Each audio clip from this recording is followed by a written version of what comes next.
What's up? What's happening? What is going on? Ooh, voice crack. Cool. The second I have a contract extension, I'll probably just forget about being a good host.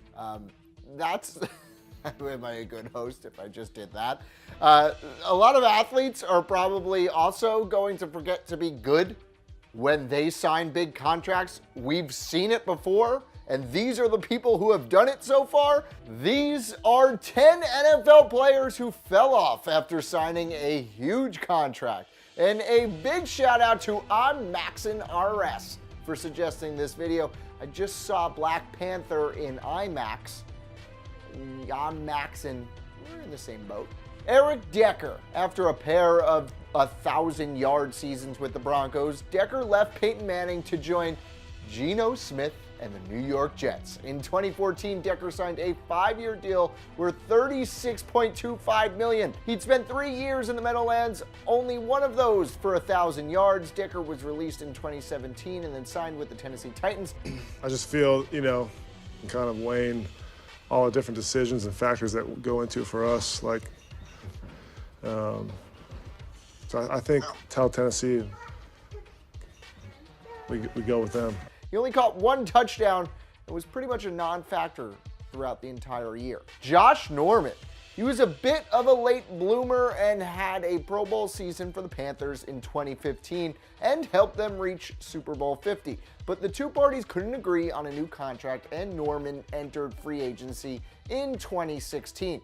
The Redskins gave Norman a 5-year, $75 million contract, a lot of money for a guy nearing 30 with only one great season under his belt. Norman's tenure in Washington was mediocre in 2016 and 2017. He was good, but far from great. He struggled to adapt to their defensive scheme and was often burned by top wide receivers. Joe Flacco, after leading the Ravens to a Super Bowl championship and winning the game's MVP award, Joe Flacco was given a 6-year contract worth $120 million. In 2016, he got a 3-year restructured deal for $66 million.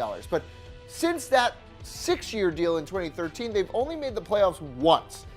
He's had 20 touchdowns twice, and every season he's been in, he's thrown at least 12 interceptions. Randall Cobb. What the hell happened to Randall Cobb? Cobb broke out in 2014 with 91 catches for almost 1,300 yards and 12 touchdowns. He was rewarded with a 4-year contract worth $40 million. Cobb has come nowhere close to those numbers ever since. Even with Jordy Nelson hurt, Randall Cobb hasn't been able to produce much of anything. If Aaron Rodgers isn't able to fix him, no one is. Julius Thomas. After 2 Pro Bowl seasons with the Denver Broncos, Julius Thomas got a 5-year contract worth $46 million from the Jacksonville Jaguars in 2015. Thomas put up 12 touchdowns in each of his first 2 seasons with the Broncos. With Jacksonville, he only had 9 TDs in the 2 years there combined. He was traded to the Dolphins in 2017, but did virtually nothing. There's no way to say it other than he's no longer elite. Mike Wallace. Wallace was a big weapon for the Pittsburgh Steelers for 4 years. He was a 2-time 1,000-yard receiver and helped the team reach Super Bowl 45. But things have gone downhill for the speedy receiver since leaving Pittsburgh. He signed a 5-year, $60 million deal with the Dolphins in 2013. He had 2 disappointing years there and then got traded to the Vikings. Wallace was released and joined the Ravens, but it was the same old story there. Allen Hurns, coming off a career year with the Jacksonville Jaguars in 2015, Allen Hurns was given a 4-year extension worth $40 million. Hurns struggled in 2016. He missed 5 games and caught 35 passes for 477 yards and 3 touchdowns. He then missed the entire 2017 season after tearing his ACL in week 1. Now, he's still young and has time to rebuild his value, but since signing that big contract, Hurns has barely been on the field, let alone a star. Darrelle Revis. After finally winning a Super Bowl with the Patriots, Revis decided to cash out. He joined the New York Jets again on a 5-year contract worth $70 million. He led the Jets to 10 wins in 2015, and he regained his 7th Pro Bowl. Now, that all went away in 2016.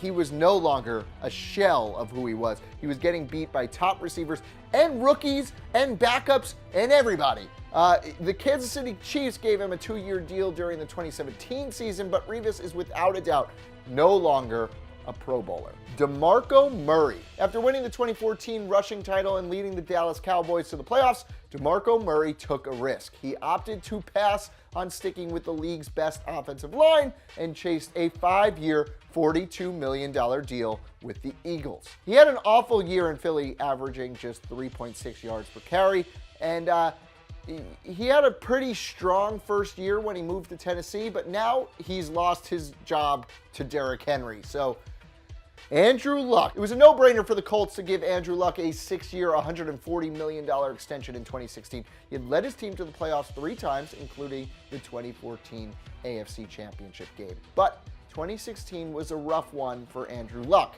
He missed a game with a concussion, and he was coming off kidney surgery that ended half of his 2015 campaign. His Colts finished 8-8 and missed the playoffs altogether.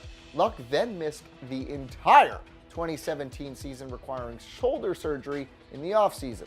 Luck's career was put in jeopardy, and it's anybody's guess if he'll ever be the same star again.